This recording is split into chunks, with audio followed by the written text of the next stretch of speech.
Približavaju nam se blagdani, a to za mnoge znači i obilni obroci.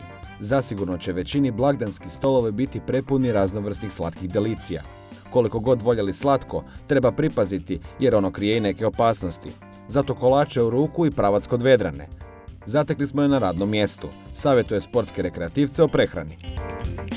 Blagdani jesu vrijeme u kojima zapravo svi mi volimo tako slatko i volimo fino pojesti, volimo sve te fine mirise pečenih kolača. Ali ovaj šećer koji se najčešće unutra stavlja, znači kristalni bijeli šećer, saharoza, je zapravo jako loš za vaš organizam. Kada unesemo preveliku količinu saharoze, razina glukoze u našoj krvi naglo se podigne. Kako bi se ta glukoza dalje propustila u naše stanice, gušterača tada izlučuje veliku količinu inzulina. Stanice se napune glukozom, a u vašoj krvi razina glukoze padne na nisku razinu i vi ste u stanju ponovno jedne hipoglikemije.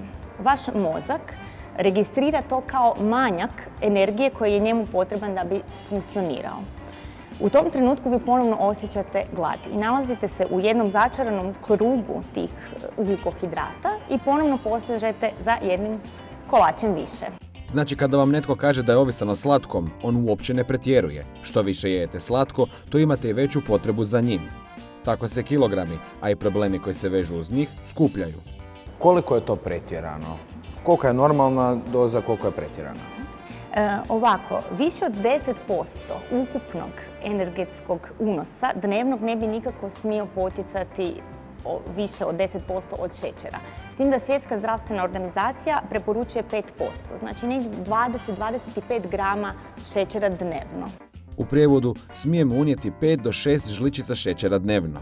A kad bi to preveli, recimo ovako, u koliko komada kolača, recimo, evo, koliko ovakvih kockica bi ja smio pojesti i reći, dosta mi je, malo bi pretjerao, bi jednu više.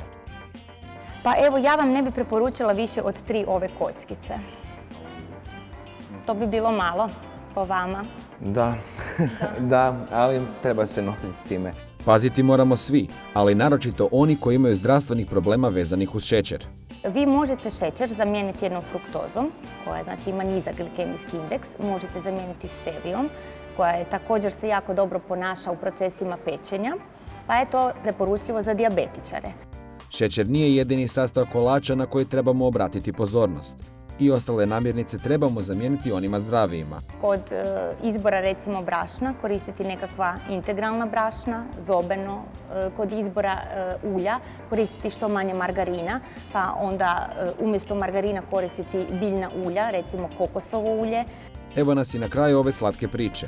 Zaključak, potpuno odricanje nije nužno, ali kao i u svemu ostalome, potrebno je imati mjeru.